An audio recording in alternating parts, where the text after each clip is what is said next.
The Diary of a Madman by Guy de Maupassant. He was dead, the head of a high tribunal, the upright magistrate whose irreproachable life was a proverb in all the courts of France. Advocates, young councillors, judges had greeted him at sight of his large, thin, pale face lighted up by two sparkling deep-set eyes, bowing low in token of respect. He had passed his life in pursuing crime and in protecting the weak. Swindlers and murderers had no more redoubtable enemy, for he seemed to read the most secret thoughts of their minds.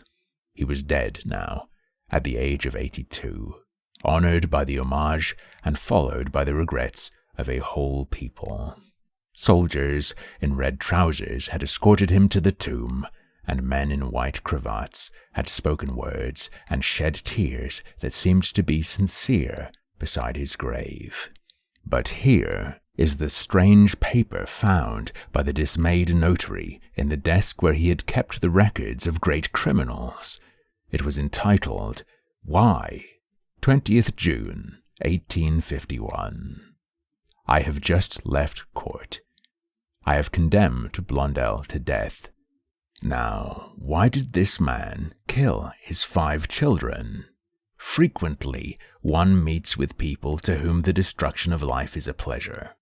Yes, it should be a pleasure, the greatest of all perhaps, for is not killing the next thing to creating, to make, and to destroy? These 2 words contain the history of the universe, all the history of worlds, all that is, all. Why is it not intoxicating to kill? 25th June. To think that a being is there who lives, who walks, who runs. A being. What is a being? That animated thing that bears in it the principle of motion and a will ruling that motion. It is attached to nothing, this thing. Its feet do not belong to the ground. It is a grain of life that moves on the earth, and this grain of life, coming I know not whence, one can destroy at one's will. Then nothing more. It perishes. It is finished. 26th June. Why, then, is it a crime to kill? Yes, why? On the contrary, it is the law of nature. The mission of every being is to kill. He kills to live, and he kills to kill. The beast kills without ceasing, all day, every instant of his existence. Man kills without ceasing to nourish himself, but since he needs besides to kill for pleasure, he has invented hunting.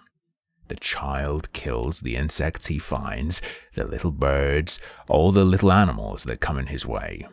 But this does not suffice for the irresistible need to massacre that is in us. It is not enough to kill beasts. We must kill man, too.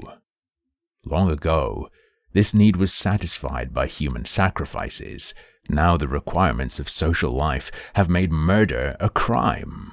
We condemn and punish the assassin, but as we cannot live without yielding to this natural and imperious instinct of death, we relieve ourselves from time to time by wars. Then a whole nation slaughters another nation.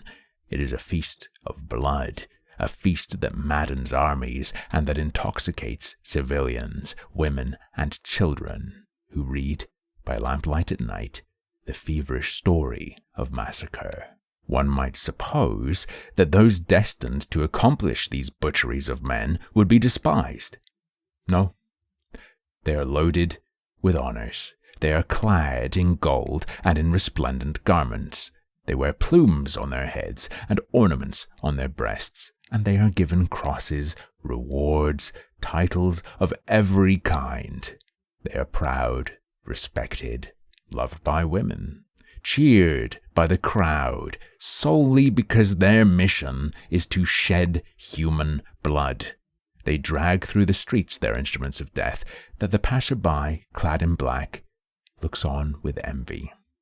For to kill is the great law set by nature in the heart of existence. There is nothing more beautiful and honorable than killing. 30th June. To kill is the law, because nature loves eternal youth. She seems to cry in all her unconscious acts, quick, quick, quick. The more she destroys, the more she renews herself. 2nd July. A human being. What is a human being? Through thought, it is a reflection of all that is. Through memory and science, it is an abridged edition of the universe whose history it represents, a mirror of things and of nations. Each human being becomes a microcosm in the macrocosm. 3rd July. It must be a pleasure, unique and full of zest, to kill. To have there before one the living, thinking being, to make therein a little hole. Nothing but a little hole, to see that red thing flow, which is the blood, which makes life, and to have before one only a heap of limp flesh, cold, inert, void of thought. 5th August. I, who have passed my life in judging, condemning, killing by the spoken word, killing by the guillotine, those who had killed by the knife, if I should do as all the assassins have done, whom I have smitten, who would know it? 10th August. Who would ever know? Who would ever suspect me? Me, especially if I should choose a being I had no interest in doing away with. 15th August. The temptation has come to me. It pervades my whole being. My hands tremble with the desire to kill. 22nd August. I could resist no longer. I killed a little creature as an experiment, for a beginning. Jean, my servant, had a goldfinch in a cage hung in the office window. I sent him on an errand, and I took the little bird in my hand where I felt its heart beat. It was warm. I went up to my room. From time to time, I squeezed it tighter. Its heart beat faster. This was atrocious and delicious. I was near choking it, but I could not see the blood. Then I took scissors, short-nail scissors, and I cut its throat with 3 slits, quite gently. It opened its bill. It struggled to escape me, but I held it. Oh, I held it. I could have held a mad dog. And I saw the blood trickle. And then I did as assassins do, real ones. I washed the scissors. I washed my hands. I sprinkled water and took the body, the corpse, to the garden to hide it. I buried it under a strawberry plant. It will never be found. Every day I shall eat a strawberry from that plant. How one can enjoy life when one knows how. My servant cried. He thought his bird flown. How could he suspect me? 25th August. I must kill a man. I must. 30th August. It is done. But what a little thing. I had gone for a walk in the forest of Vernes. I was thinking of nothing, literally nothing. A child was in the road. A little child eating a slice of bread and butter. He stops to see me pass and says, "Good day, Mr. President." And the thought enters my head, shall I kill him? I answer, "You are alone, my boy?" "Yes, sir." "All alone in the wood?" "Yes, sir." The wish to kill him intoxicated me like wine. I approached him quite softly, persuaded that he was going to run away, and suddenly I seized him by the throat. He looked at me with terror in his eyes. Such eyes! He held my wrists in his little hands, and his body writhed like a feather over the fire. Then he moved no more. I threw the body in the ditch and some weeds on top of it. I returned home and dined well. What a little thing it was! In the evening I was very gay, light, rejuvenated. I passed the evening at the prefect's. They found me witty. But I have not seen blood. I am tranquil. 31st August. The body has been discovered. They are hunting for the assassin. 1st September. 2 tramps have been arrested. Proofs are lacking. 2nd September. The parents have been to see me. They wept.